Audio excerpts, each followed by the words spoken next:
Welcome to a brand new episode of 300 Yards to Unknown, coming from the Blue Wire Studios at Wynn Las Vegas. Still very much crazy to say that, so appreciate all the support and how much we have grown. And if you have 30 seconds, go leave 5-star rating and review. Very nice. Helps me, helps you. We can continue to do this. Obviously, this is a golf podcast, the 300 Yards to Unknown, but I'm going to invoke the unknown aspect of it today, and we're going to talk a little bit of football. We're going to talk a little bit of sports betting and a large sports story that we have going on in our world right now. Joining me to break that all down, very excited to bring in CBS Sports' senior NFL writer, host of the Pick Six Pod, my friend, Will Brinson. Will, thank you so much for doing this. Of course, Rick. Long time listener and first time caller, I guess, would be the phrase. The new studios look awesome. I'm wearing my waste management hat. Big golf fan, big DFS fan. So naturally, love the podcast and pumped to be here. Yeah, I appreciate it. There's some natural crossovers, and I have to tell you, I'm very jealous. Right, the NFL is just a content machine year round, right? Whether it's blockbuster quarterback trades, whether it's guys maybe having their last dance or not, maybe it's guys getting into sports betting scandal, like it just never ends for you. Yeah, it's funny. So Eric K, who's I guess both of our bosses, he hired me like 12 years ago or 11 years ago or whatever it was. When when I signed up at CBS, he's like, all right, so like we've got a bunch of, because I was at Fan House before and we covered everything, right? Like you would write about, literally any sport. And EK was like, what do you want to cover? Do you want to cover like golf, NFL, college football? And I'm obviously a big NFL fan, but I was like, I don't really want to work on the weekends in the summer. So I'm going to pass on golf. I'll take the NFL. Look, you're right. It's a content machine, and it's I've been doing it for a decade, and every time I think that I haven't seen the craziest headline, the craziest story, Calvin Ridley goes and bets an 8-game parlay in Florida while he's taking a mental health, he's stepping away from football for mental health reasons and gets suspended for a year. It never ends. And Russell Wilson got traded to the Broncos. Russell Wilson, it's a nonstop content machine, and the NFL wants it that way too. Right. Where does this rank in, I guess, the month that we're in? Last 30 days, Russell Wilson's been traded. We got kind of an Aaron Rodgers resolution, and then the Calvin Ridley stuff. I guess Carson Wentz, you throw that. Like, where does this even rank in your ecosystem? It's pretty high up there. We were talking about it on the Pick Six podcast, how, and Debo, my producer, actually threw this out there, and at first I was like, well, that seems like an insane take, but I think it might be true. The Russell Wilson trade is probably the biggest trade in NFL history. We're talking about a future Hall of Fame quarterback who was traded, in his prime-ish, maybe a little bit afterwards, but he still has plenty of good years left, by the team that drafted him without any apparent plan at the quarterback position after a split between he and Pete Carroll. This is pretty high up there in terms of how an offseason would go for the NFL. Oh my gosh. Super jealous. We do not get the team aspect in golf, which I would love. Could you imagine Bryson DeChambeau being traded to Phil Mickelson's team or away from Phil Mickelson's team after a rift between the two? Like, I need this in my life and we're never going to get it. I'll tell you what, if I don't know if you read the Athletic piece from Zach Kiefer on the Carson Wentz deal, but basically, every time Carson Wentz gets traded, there's people who are like willing to just kick him under the bus and obliterate him and call him a bad teammate. Those would be happening a lot with Bryson trades. People would be like, you won't believe this guy's doing TikToks in the weight room. And it's like, we can't, it's just too much, tons of that. As a Philadelphia Eagles fan, I know about the Carson Wentz stuff, but it is always amazing what comes out after somebody switches teams. Yeah, it's pretty wild. We got the Russell Wilson stuff too, where it's crazy because with Russ, there's also in the Athletic, it was Mike Sando and a couple other guys wrote it, but with Russ, the general feeling around the NFL coming out of the combine was that, Pete Carroll had said it, we're not trading, we're not entertaining offers. They were clearly talking with multiple teams about trading Russ, but it felt like at the end of last year and then through this offseason that Russ and the Seahawks had patched everything up, that they were in a good spot, that, they were going to figure it out. And it was weird too, because, you have a 70-year-old coach, you have a 33-year-old quarterback who clearly isn't happy with the way they're approaching things on offense.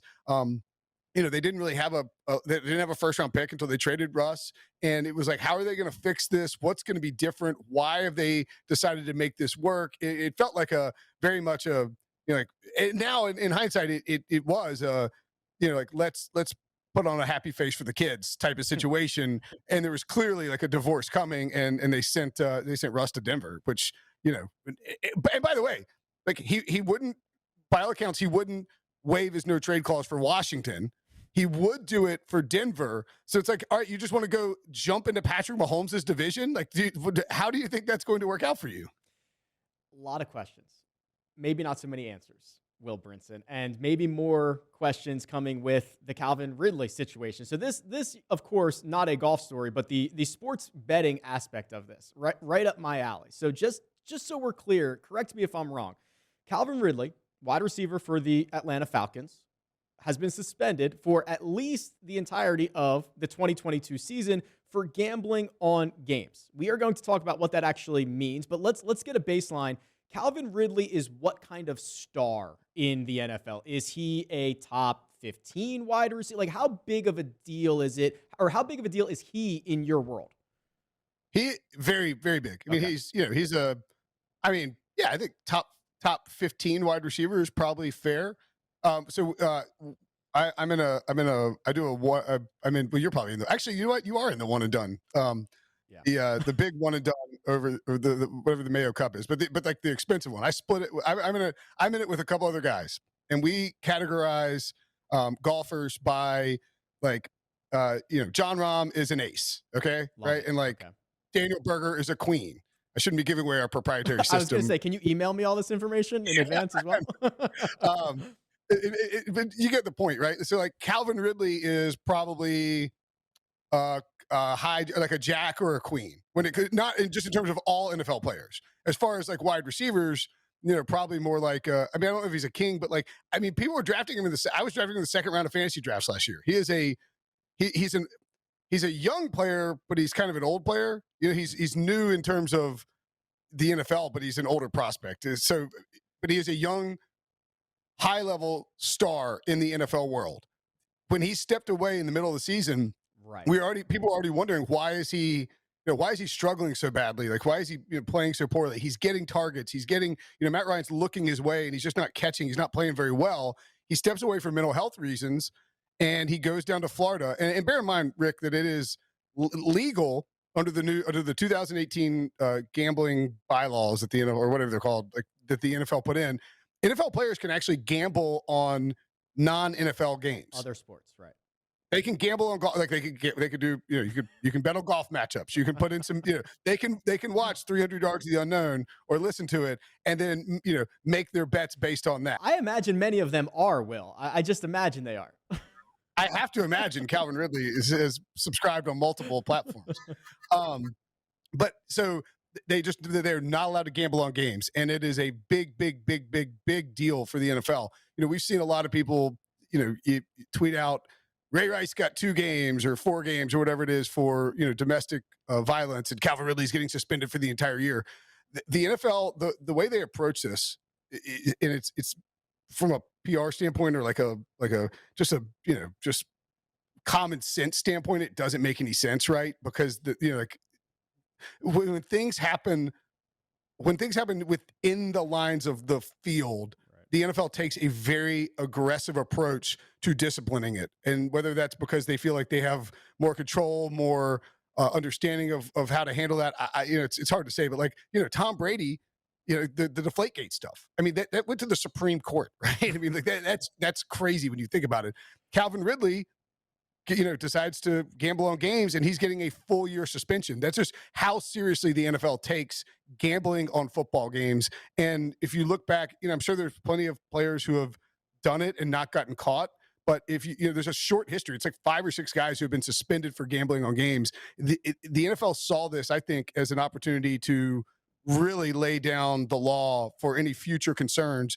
especially now that it's in bed with multiple sports books. Right. This is a situation that's only going to get stickier for the NFL. It's a situation that's only going to get stickier for a lot of sports organizations as they are cutting out these deals with sports books, with fantasy sites, as this act is being legalized in a lot of the states that these players and coaches and trainers that they live in and they work in. This is only going to become a stickier situation. So is the full game or the full year suspension, this is an opportunity for the NFL to make an example out of Calvin Ridley. Exactly, Rick. And so if you think about it, it's actually kind of a best case scenario for the NFL in a weird way.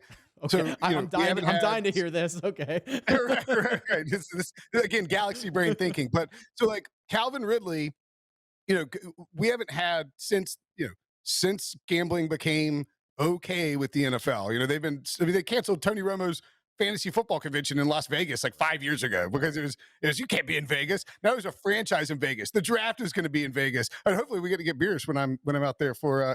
Hopefully they send us out for the draft. Yeah, I'm here for it. yeah. So you have the draft in Vegas. There's a franchise there, and it's like you can't watch an NFL game without seeing Jamie Foxx screaming about cash and parlays or Drew Brees telling you to bet on single game parlays. So since this explosion of the gambling revenue, there's obviously this was bound to happen at some point, right? So the reason it's the best case for the NFL is that Calvin Ridley, who is a high profile player, but did it while he wasn't playing for the team. So he's away from football. He gambles like a total donkey, right? I mean, he does 3. Yeah, like 4, 6, 8 leg parlays. He bets $1,500. Like he's got the worst. I hope he does not subscribe to this podcast, right? Because he's getting bad info. However, he's laying these bets out. Exactly. It's like the most square thing you could possibly do to drop $1,500 on a 3, 5, and 8 game parlay. He does that. He bets on his team to win. So he's not like using information to fade the Falcons or anything like that, right? He's betting on the Falcons to win. Like, granted, I think they were playing the Jaguars, so maybe it wasn't that bad of a bet, but you get the point. And so the NFL gets this information through its. So whoever he was betting with, I can't remember the exact sports book, but he's betting with a sports book.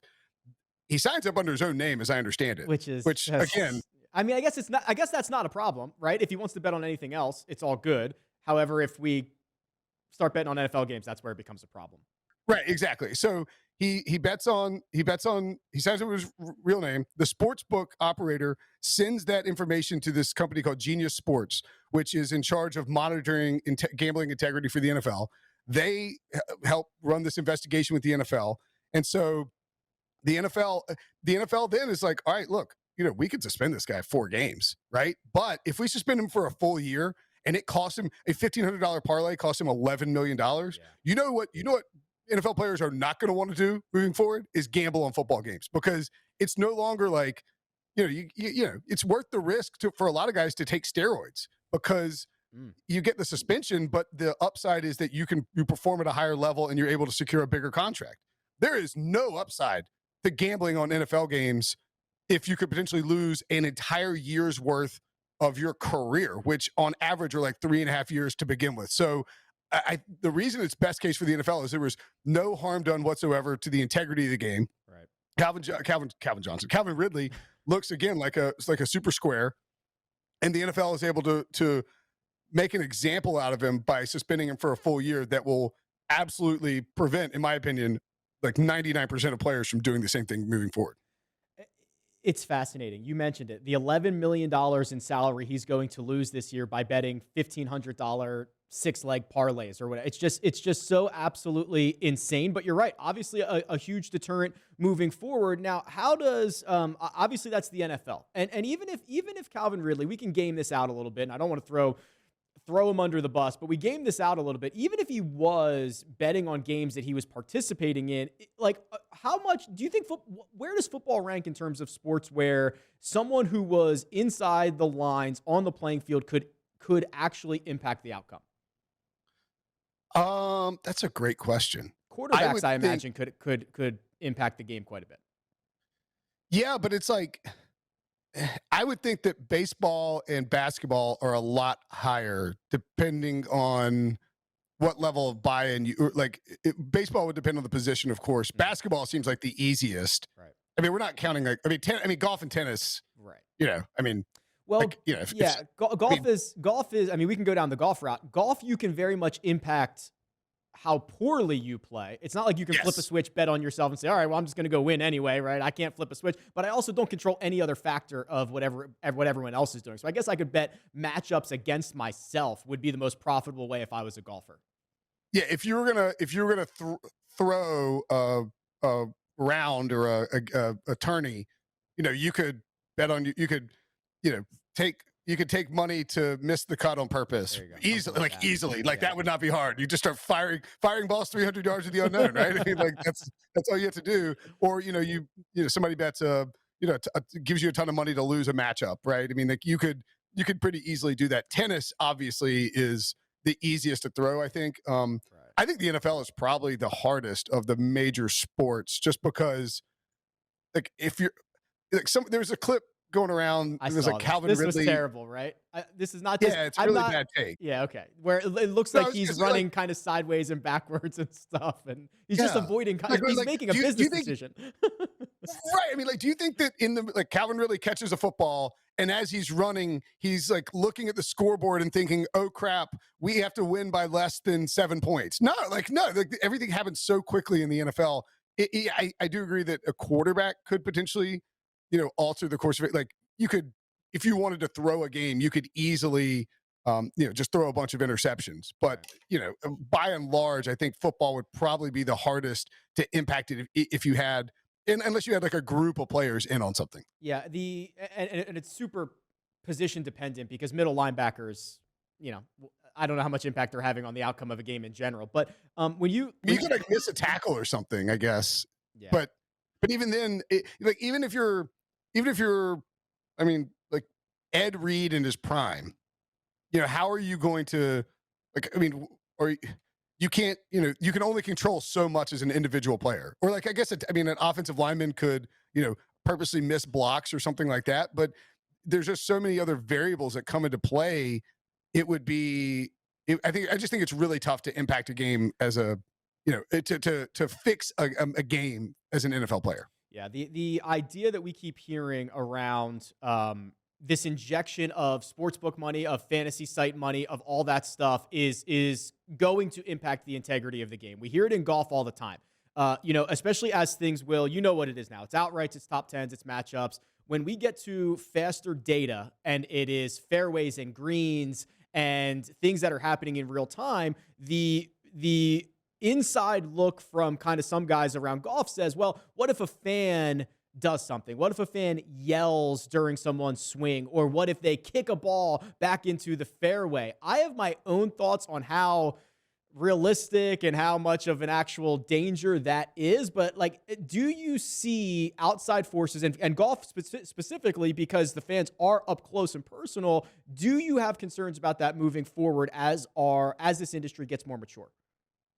I have more concerns about the way that the sports leagues, and I think this applies to basically all of them, don't really understand the optics of what's going on. So the NFL, I harp on this all the time on my podcast. So the NFL this past season, in the middle of the year, decides to, and this was not mentioned publicly, is not discussed at all until Mike Tirico in the playoffs in the Bengals Raiders game is like, and the NFL is doing what they like to call replay assist, where they buzz in and change the call on the field. So in the Bengals Raiders playoff game, Derek Carr completes a pass to Darren Waller, and it's ruled incomplete. And they're going back to the line of scrimmage, and all of a sudden, the official comes in and says, whatever his name was, comes in and he says, he's like, the ruling on the field is a completed catch. It's like, what? How? What? Nobody challenged it. It's like, and the NFL just buzzed in and said, hey, that pass is complete. On the very next play. And they've been doing this for half the year. It's look, eye in the sky replay is better, but we need to know if it is being utilized as somebody who's as literally somebody who gambled on that game. And I got the Bengals on the money line, and I'm like, what the bleep, and then on the very next play, Rick, there's a pass to Hunter Renfrow that is, he's clearly bobbling as he goes out of bounds. And Zach Taylor, the Bengals coach, is over on the sideline, and he's like, I mean, are they going to? Where's my eye in the sky? And they never did the eye in the sky, so we had to throw the challenge flag. And so, like that, I understand that what they're doing is not purposely like trying to screw, but they harp on integrity of the game all the time, and they don't realize when the optics make it look like you could have questions about it, particularly in a game where it's like sponsored by DraftKings or whoever it is. So a couple of things. Integrity of the game means a lot, right? The integrity of the outcome, I think the leagues are very interested in, but you're right. There's the optics side of it, but then there's also the betting integrity of it, right? Does a stat change things later, right? Because now we're getting to the point, Will, where it's not Raiders -3. And these are every play now matters because there are player props, single game parlays, all this stuff that you're seeing being advertised. Now every play matters more than it ever has before. And now integrity of every single play matters, not just the integrity of the single outcome of the game. Correct. And so like if you have, let's say you bet, I don't know, like Max Crosby over half a sack. And the NFL just decides to change a stat at the last minute and you lose a bet because of it. I mean, that's, it's those sort of things where, yeah, I mean, it's the NFL has like 5 80-year-old men, in stripes, like carrying around a chain with two, like loosely, it's just, they don't realize that when you are, they don't realize the scope of what they've gotten into as it relates to gambling when, you're talking about rushing yards, player props, rushing yards, receiving yards, and you have these antiquated methods for how you adjudicate things in the game. And you have the opportunity to take a step forward when it comes to replay, like make it all reviewable. It shouldn't be determined by these guys on the field who have been charged with doing a lot more, like dealing with player safety and all these other things that they have to, now it's like, now they're watching out for taunting, right? And that's the other thing too. Like, what is taunting? Like Tyreek Hill throws up the peace sign in the playoffs. No, taunting's not called. And he says later, he's like, yeah, I was like saying peace and love. Yes, to the defense, of course, as we always do. Right. Sure you were, Tyreek. Yeah, like everybody believes that. But like, the taunting call is a 15-yard penalty that can change the outcome of the game. And it's only in place because, a bunch of crusty old white billionaires are like sick of players talking. And like, and it's not determined by somebody who's reviewing the play. It's determined by these guys in the moment. It's crazy. Two things. You want to talk about 80-year-olds trying to put in the stuff. The PGA Tour does that with volunteers, and they give them tablets that they don't know how to use, and trying to figure out if a guy hit a fairway or not from 50 yards away to see if my prop gets done is going to be a problem at some point, Will. No, that's a great point. I mean, like I've been to plenty of you golf see it out there. You know what it looks like.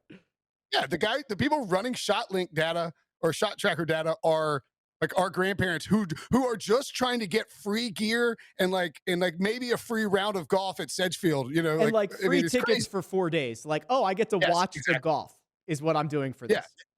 Yeah. And so there was, and then it's really bothersome too because it's not like the PGA Tour has this leaderboard page that is so slow and so far behind.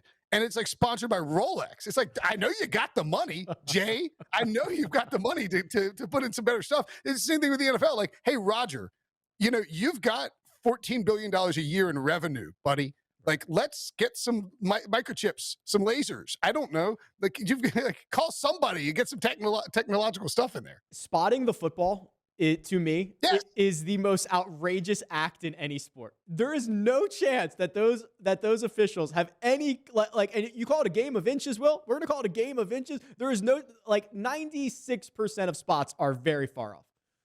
That's what I'm saying. Like it's these guys with this chain, this chain that is attached to two giant orange poles that is not even accurate on one side of the. It's like, oh, actually, the official change on the other side of the field. Yeah, unbelievable. Right, and then it's you jog out there. That's why I don't understand why when teams have 4th and inches and they do anything other than quarterback sneak it, because those officials by default are going to give you that first down just because they can't tell, Rick, where the ball is. Like if they run up, they're like, all right, he probably got it, so let's just give it to him. I mean, it's crazy that the NFL operates in that method, considering how much money and how popular the sport is. So the other side of this then is the entertainment factor, Will.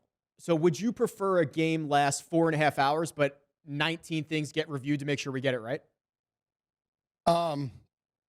No, probably not. But I mean, does that mean I start podcasting at 3 a.m. instead of 2 a.m. now on Sundays? I do think though that like if you look at college and how they've done it, it's actually, and which is shocking that the NCAA got something right, but they do the thing where if a play is close, they blow it dead, and the referee sprints in and he puts on his headset and he listens to what somebody in centralized replay is telling him. The same thing with hockey. They review these goals to make sure it's right. It seems to me that that's almost more expedient than having the on-field officials try to determine what is right and what is wrong. Like I've been to the NFL league offices and seen the replay setup. I mean, seen the officiating like main hub. It's a big room with a bunch of people and a bunch of TVs. And I mean, again, $14 billion business, hire a couple people to watch every game and check every replay and make sure, because they're always way more on top of this when it's like a primetime game. It's like there's only, we always joke it's like Al Riveron sitting there, and he's gone now, but it's like Al Riveron sitting there with like a Mai Tai in his pajamas, like, I guess I could check in on this game here, it's just hire enough people to and assign a secondary crew to each game to do centralized replay. And if you need to buzz in, but let's just get it right rather than have these like you just don't know whether and when people are going to get things right. And you mentioned it, $14 billion industry for the NFL.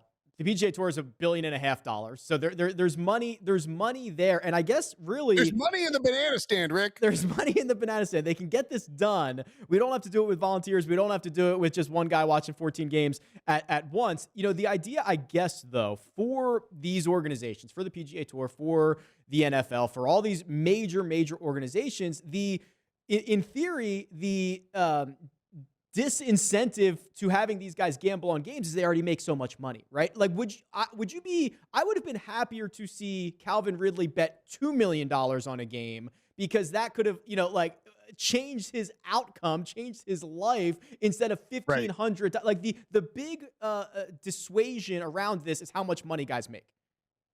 Right. And so that's why you could potentially see maybe guys who are a little bit lower down the totem pole in terms of production and salary in the NFL bet on games. At the same time, if you see Calvin Ridley is done for a year because of that, and your dream is to play in the NFL and to get that next big contract, and you're making the minimum, and you're like a third string linebacker, do you really want to risk your entire career? Because Calvin Ridley, when he comes back from the suspension, whenever it is, even it's 2023, is going to be a desired commodity, even though he gambled on games. As Steve Keim, the Cardinals GM, once famously said, if Hannibal Lecter could run a 4.340, he would get signed by an NFL team. Like, Calvin Ridley is not going to not have a job whenever the suspension ends.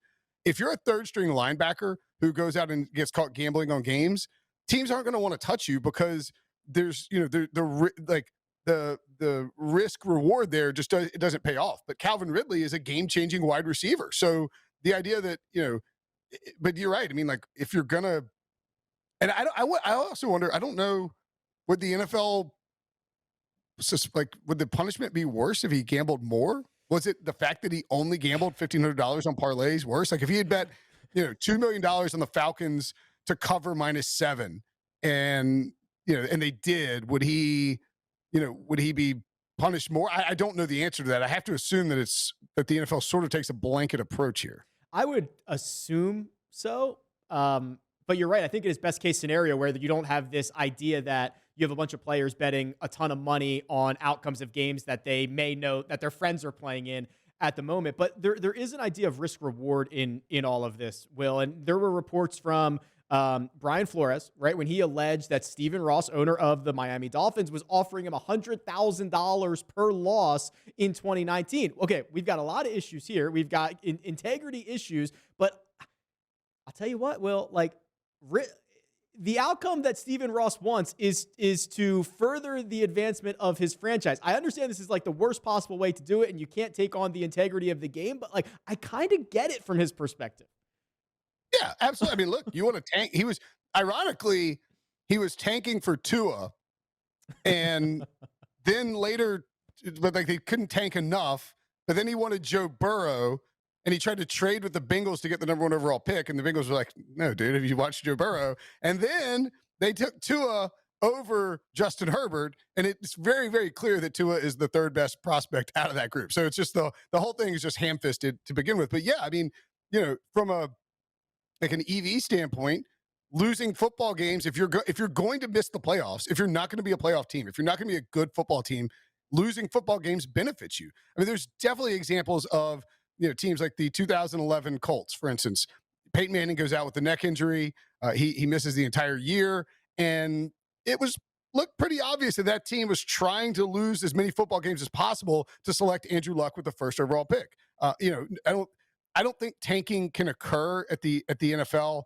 Because the players, you just won't get buy-in from players. Right. Like they're just not going to be willing to do it. And it doesn't, like Brian Flores wouldn't tank because the same owner is going to turn around and fire him for losing games, the next year or whatever, if he doesn't win enough games. And so I don't think you can get that wholesale buy-in on tanking, but you can certainly have a situation where the front office designs a roster so that you lose a bunch of football games. And I think it's entirely possible that Stephen Ross and Chris Greer and whoever else was, building out the roster were interested in doing that. And Brian Flores just wouldn't, agree to help them out by losing football games. So, as a result, but yeah, this is something the NFL will take very seriously, I think. And people are comparing the Stephen Ross to Calvin Ridley stuff, like, oh, nothing's happened with Stephen Ross. Well, let's not forget that the Ridley thing happened in last November. And so now that they have taken all this, X amount of time to, investigate it, to figure out what they're going to do, to issue the discipline, like the Ross thing didn't pop out until at the end of the year or after the season when Brian Flores alleged this in his lawsuit. And so the NFL will investigate it. I really think, you talk about the integrity of the game. I think these other owners, like they're all, it's a group of owners who work together and they're all friends for the most part. And they like each other for the most part.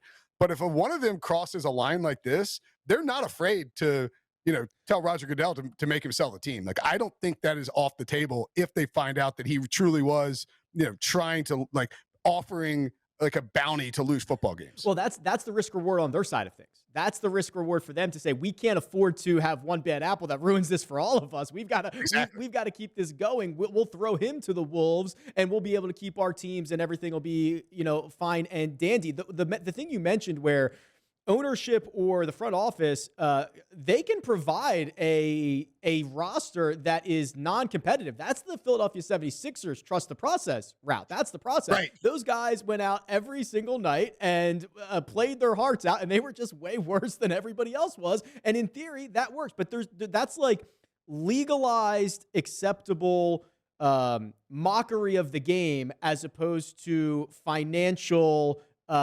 incentives to tank games. It's weird. The result or the main goal at the end of the day is exactly the same, but one is widely accepted and one is not.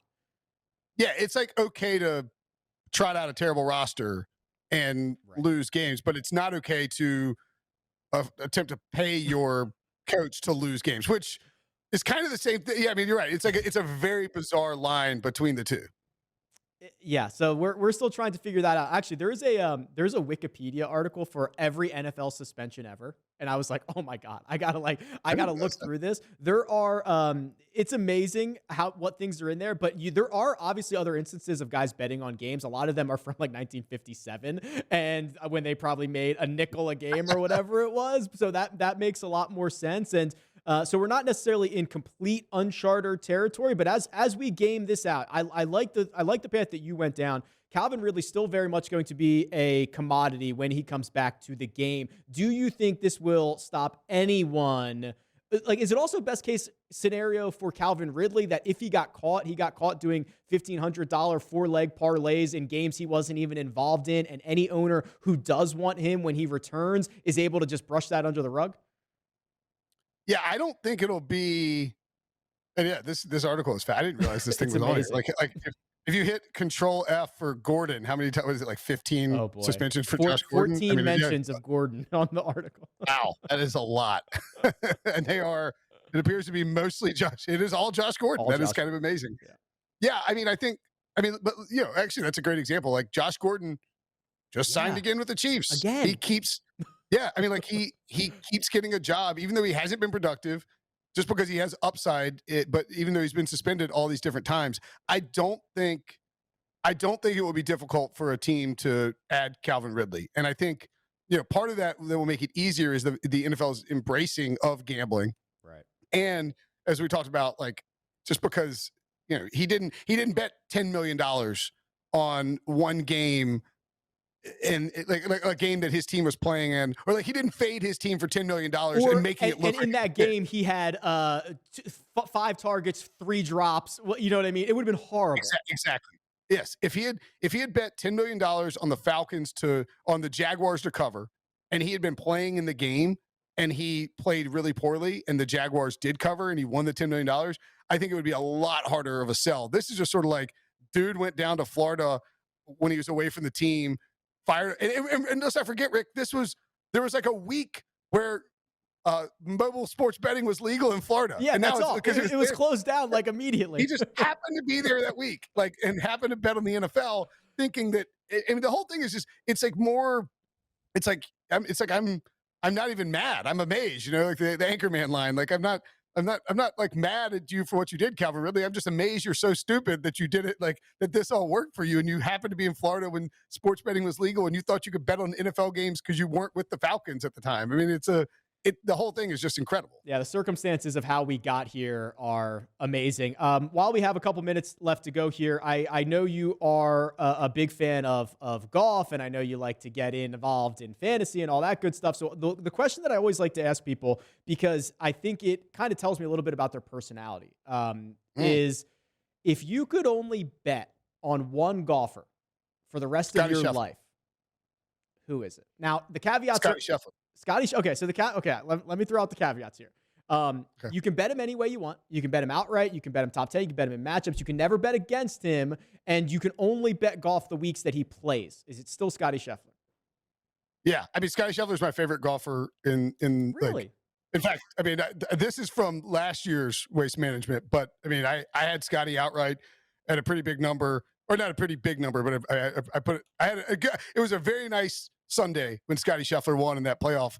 And I think that he is going and obviously this is easier to say now that he, won the API last week in crazy fashion, and shout out to everybody who I somehow didn't jump on him over the weekend like an idiot.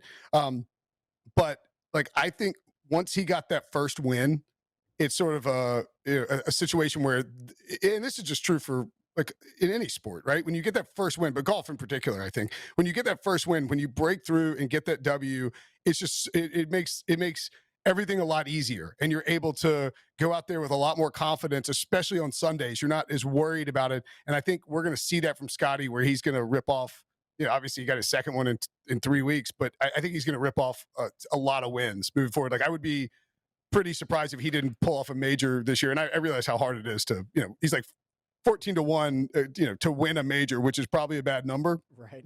I mean, it's winning golf tournaments is really hard. Winning majors is really, really hard. But I think getting that W just changes things. And so, yes. And I mean, I don't think he's necessarily if you were, you're the first guy to ever say Scotty Scheffler. What do people usually say, like Brooks or like Colin Morikawa? Colin Morikawa. Colin Morikawa is a really good answer. Yeah, too. He's young. He's going to play for a long time. He's going to be competitive at major championships and all that stuff. Some sickos will go with like Brian Stewart, or like someone who plays every single week. Like I can't take weeks off, right? So it's like right. I've got to take Brian Stewart in 3 balls because I can't have a week off from golf. Sung JM. You got to take Sung JM. Sung JM would be the perfect never takes a day off or a week off. Yeah, I mean, I think Colin's a great answer. I like being able to, I want my guys. Like I want, like when I do DFS, like, I mean, maybe to my detriment sometimes, but like, I want my guys on my team. Like I want to build a lineup of like my dudes where it's whether it's like Vic Hovland or Scotty. I mean, now it's gotten to the point like Zalatoris. I mean, it's gotten to the point where, and I was trying to explain this to my mom a few weeks ago. She was like, "Who are these people like that are playing golf on the TV?" I was like, "Well, Mom, what happened was Tiger Woods was really, really good for a long time, as you know, and everyone, all these kids watching playing golf, and now there's this flood of young talent who are all coming out, who all grew up watching Tiger and got into golf big time. And there's like I mean, how many? What are there like 15 to 20 just absolute young superstars who are in the game? I don't know if Sam Burns qualifies as a superstar, but like even a guy like Cam Young, who's now on the scene, like we never saw this before, where like you would have a new PGA season start and you'd be like, oh my God, there's like 6 legit dudes who came out of the Korn Ferry Tour who can like compete in these tournaments right away. And it's just, it's fascinating to see how that flood has kind of opened up. Yeah. Golfers 150 to 175 in the world are awesome. They're all awesome. How many professional golfers could your mom name, Will? Probably like 2. Who would they be? She was Tiger Woods. Tiger Woods and like Chris DeMarco. No, she would know Phil. She would get Phil. So like I think about that too. You think back to the what year was it? What year was it? Where the Nike ball rolls in? Tiger beat DeMarco. Was it 06? I think it was 06. Yeah, that sounds right. I remember. Anyway, my point being is that like the level of competition then versus now, it's like Chris DeMarco in these like pleated khakis, like a rough hewn thick shirt out there, and Tiger's just could come in. I'm not saying that peak Tiger wouldn't dominate at any time, because he would, but like the level of competition was just not nearly as good as it is now. Yeah, it was 05. I just looked it up. But you're right. It's hard to call golfers athletes now, but they are way more athletes now than they were then. Okay, if it's not Scotty Scheffler, if it's not Colin Morikawa, who's next in line for Will Brinson's dollars every single time he tees it up? Well, the question too is kind of interesting, because like, do I want somebody who has like, because I don't want to bet on John Rahm every week, because he's like 8 to 1 now, which is just outrageous. You got to consider it. Yeah, I mean, I'm a big Brooks fan, but it's hard to bet him every week. Mm-hmm. And he's got injury concerns. Who knows? What if? Who knows? Like, ideally, non-majors. Right. Ideally, I want a guy who's like going to be 50 to 1 every single week, play most weeks, but not necessarily be good enough where they skip the Champions Tour, because I also want to get involved in that. Like, if I'm playing the long game here, Will, like I need access to these guys. I know. Now I'm trying to think. This is a very difficult question. It's hard in that sense, because you do want like somebody who can give you I don't want to be laying like 1.5 units every week on. No. Because Colin's tough, man. Colin's going to be short odds. Like, you're not getting him at long odds. And